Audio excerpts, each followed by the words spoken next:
Week 1 is in the book, so today I'm bringing you 5 moves to make in Week 2 fantasy football. Starting it off with some waiver wire targets.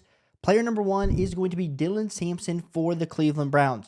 If you take a look at the Cleveland Browns snap counts from Week 1, what you see from Dylan Sampson is Dylan Sampson getting 33 snaps compared to Raheem Rocket Sanders, getting 3, and seeing Jerome Ford get 41. Now, so the splits were pretty even between Jerome Ford and Dylan Sampson. Biggest thing that was kind of different, though, was the 12 carries for Dylan Sampson and the 6 carries for Jerome Ford. Now, Jerome Ford did get a few more routes run, but Dylan Sampson also got way more targets. And if you look at Dylan Sampson over on Sleeper, he is only rostered in 52% of leagues. So I understand that in a lot of leagues, Dylan Sampson was taken in your redraft league. So you might say, Caleb, I can't be getting him. I can't be adding him. But if he's out there for you, he had 17.3 fantasy points in Week 1. Definitely go target him because he had the volume in the rushing attack and the passing attack. And I understand Quinshon Judkins getting signed might kind of dirty these waters just a little bit, but I'm really not banking on Quinshon Judkins being a factor in this overall offense until about Week 6, Week 7, which could be a wrong bad take. But I do think Dylan Sampson is the player that I want to be adding this week as my first waiver wire target. My second player that you must be adding off the waiver wire, it's going to be Hollywood Brown for the Kansas City Chiefs. And right now, Hollywood, good old Hollywood, is rostered in 31% of sleeper leagues. And we saw him absolutely pop off in this Week 1 matchup with 19.9 fantasy points, 16 total targets, 10 receptions, and 99 yards. And if you take a look at the recap for Hollywood Brown over on PFF, the thing that you're going to take a notice about with this chart is the fact that Hollywood played 57% of snaps, 46 routes run, had 14 total targets, which is absolutely crazy. And he also had some additional targets. So if you look over on Sleeper, PFF put 14, but he had 16 over here on Sleeper with 10 receptions for 99 yards. The part about this is we see Xavier Worthy go out with an injury, so you're going to be kind of boosting up Hollywood Brown just that way. But then we also have Rashee Rice suspended for the first 6 weeks of the season. Who else does Patrick Mahomes have to throw the ball to? And I think the thing that we saw with Hollywood Brown is them trying to get some of that Kansas City Chiefs down the field passing attack absolutely humming. And so I want to be taking a shot on Hollywood Brown. I'm sure as these matchups over these next few weeks, Philadelphia Eagles have a really good defense. Baltimore has a good defense in Week 4. I don't just want to kind of make a assumption that he's going to continue to pop off, have 19 fantasy points each and every week. But I do think Hollywood Brown would be the second player that I'm targeting off the waiver wire.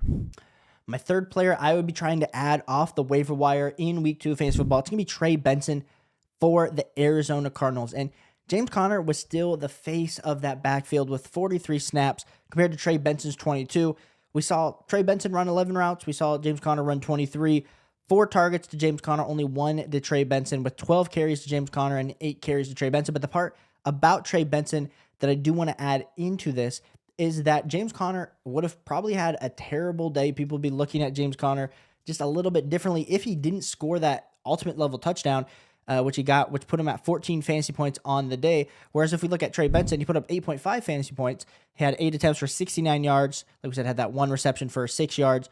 I like the value that he had. I like the explosion. The 8.63 yards per carry is a super good metric. Now, they were playing the New Orleans Saints. A lot of people are saying that the New Orleans Saints defense is not what, some of these next matchups like San Francisco in Week 3, Seattle in Week 4's defense are going to be. But for me, at this early juncture, if I can get a running back that has flashed just a little bit onto my team, I'm going to be taking that as a stash at the end of my bench, adding that guy off the waiver wire. So definitely want to be making sure that you have Trey Benson added if you haven't already. Like I said, I prioritize Dylan Sampson. I'd prioritize Hollywood Brown as my top 2 targets. If I need some additions after Week 1, if you dealt with one of the injuries to like a Brock Bowers or Drake London, you might think, hey, I might need some production in Week 2 to kind of fill those spots.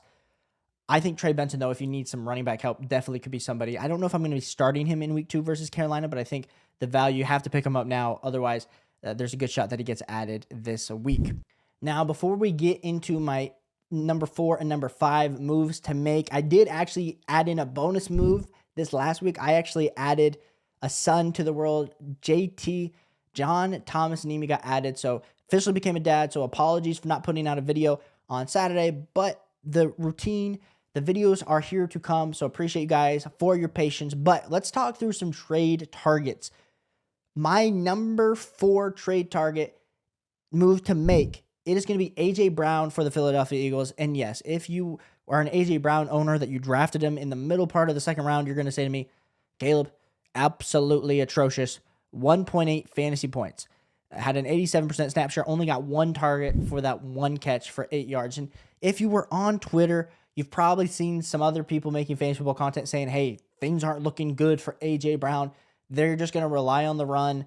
Devontae Smith, A.J. Brown, going to be left out to dry. And that could 100% be the case. But let's not forget who A.J. Brown has been over his entire NFL career. He's been absolutely dominant. And so that is something that I want to be taking into consideration, as in just last year in 2024, he was the wide receiver 20 overall. Now, granted, he only played in 13 total games, but just incredible value that he's had pretty much the last 4 seasons. And so I want to continue to bank on that because we have seen that volume. And it's not like Jalen Hurts is a bad quarterback. They're just so easily cool to just rely on that defense and then rely on Saquon and Jalen Hurts in the run. So I just think this is a great buy low opportunity. And I'm sure the people in your league, you're like, Caleb, I'm not going to be able to buy A.J. Brown. But let's go over and see what some real trades have looked like over here on the Fantasy Football Cow database. So if you guys ever want to check out what some trades are going down, you can see these are real life trades going down. So let's just start it off here.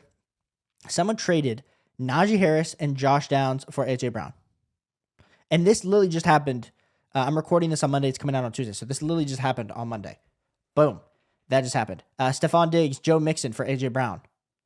Boom. A.J. Brown for Matthew Golden. Boom. Now, let's go find one that maybe is a little bit, more fair in my estimation. We got A.J. Brown and Keon Coleman for Drake London, Rashid Shaheed. Now, I am a huge Drake London believer.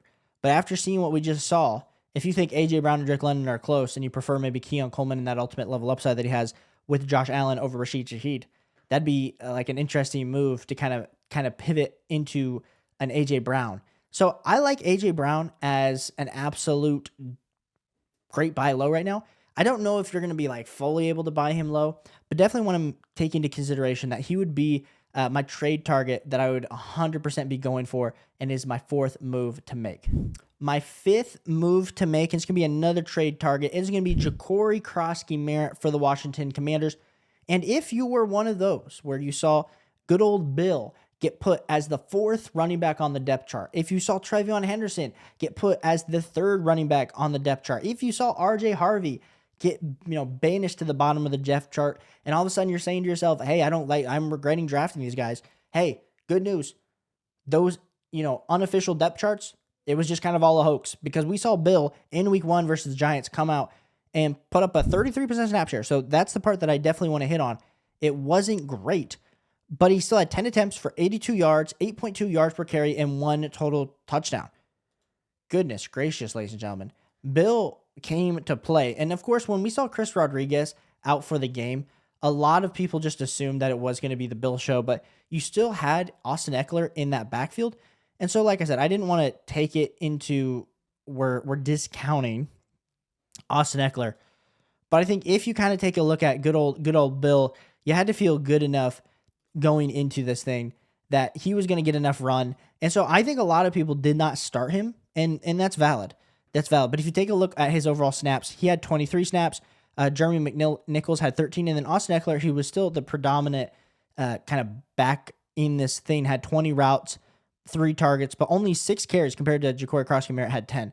So I just think Bill showed enough, and this is kind of the hope that you had with him, is that if he showed enough in week 2, week 3, week 4, he's going to take more and more of this backfield, especially if he's the most, electric player that they potentially have. So if we go over and look at some trades, real life trades that are happening right now, let's just kind of talk through this. Okay, so a trade happened where someone traded Jacory Croskey-Merritt for Tony Pollard. I still lean Tony Pollard, especially with Tajay Spears on IR. You have Tony Pollard. Cam Ward looked good, but it looks like there's a lack of weapons there for the Tennessee Titans. And so I would still take the Tony Pollard side. So I guess technically if you could cash out for that level of value, that's cool. But let's take a look at some other trades that happened. Somebody traded Brian Robinson straight up for Jacory Croskey-Merritt. I don't know how. I understand Brian Robinson, maybe something goes wrong to CMC, that he could be an absolute league winner and you're just trying to get off Jacory Croskey-Merritt. But I think Jacory Croskey-Merritt showed enough to be diving in and to want a piece of Jacory Croskey-Merritt. Okay, let's go to two more trades that I think are valuable. We got Jacory Croskey-Merritt for Jalen Warren.